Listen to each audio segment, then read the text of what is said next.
พี่น้องแพ้วพราวแสงทองเก็บสิ่งเก็บของออกจากบ้านอยู่จังหวัดยโสธรเรียบร้อยแล้วหลังจากศาลสั่งยกฟ้องง่ายๆคือเราแพ้คดีดินดอนต้นหญ้าย่านชั้นบันซ่องหลังนี้ตกเป็นของผู้ใหญ่บ้านฟินแลนด์และมีคำสั่งให้โจทย์และบริวารย้ายออกจากพื้นที่โจทย์ก็คือแผ่วพราวแสงทองและบริวารทุกคนย้ายออกจากพื้นที่นักดนตรีศิลปินอะไรทำไมต้องออกเบิดแล้วก็เก็บจริงเก็บของหลายจังเนี่ยว่าเป็นแม่ค้าน้ำเนาะเป็นซีอีโอน้ำจะขายอีหยังแน่พุ่นน่ะอุ้ยเป็นร้อยๆล้างพันล้างพุ่นเอาอีพออีแม่ก็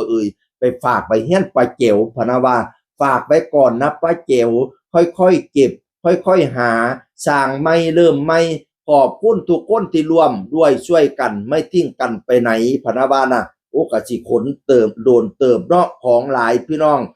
ฟังFCเพียวพาวแสงทองกระทรงกำลังใจให้หาไม่แม่เอ้ยพนะว่านั่นน่ะก็จักสิว่าจังไดศาลเพิ่นตัดสินแล้วเฮาต้องเคารพในคำตัดสินของศาลแล้วเพียวพาวแล้วก็ยินดีที่สิบ่ไปต่อย่อมแพ้ยินดีบ่ไปอุทธรณ์ยินดีบ่ไปศาลฎีกาเศร้าซ้ำนี่อยากให้จบพนะว่านั่นน่ะเฮ็ดเต็มที่แล้ว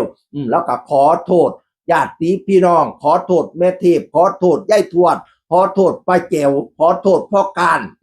ที่เอ่อ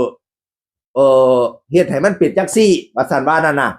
ขนสิ่งขนของออกจากบ้านจากเฮียนจากซ่านแล้วพี่น้องไปหาเอาไม้เท่านั้นตัวสู้ต่อไปตราบใดยังมีชีวิตอยู่ก็สู้ต่อไปพี่น้องเอ๋ยต่างคนต่างหาต่างคนต่างอยู่บัดนี้เนาะแผ่วพราวก็หาเอาไม้ทางผู้ใหญ่บ้านฟินแลนด์ก็หาทางพุ่นทางพี่ก็หาทางพี่ก็ต้องเกี่ยวกันข่อยก็อยู่ส่วนข่อยเจ้าก็อยู่ส่วนเจ้าบ่ได้จ้าเว้าร่วมกันแล้วตัวเนี่ยว่า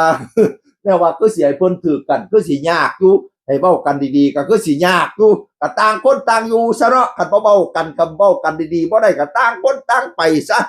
เอาสิซะพี่น้องแล้วก็ขนสิ่งขนของเอาเป็นกำลังใจให้สุกรรมสุฝ่ายชีวิตยังอยู่สู้ต่อไปเสียงอื่นคนเก่าเว้าสู่ฟังสวัสดีครับสวัสดีครับ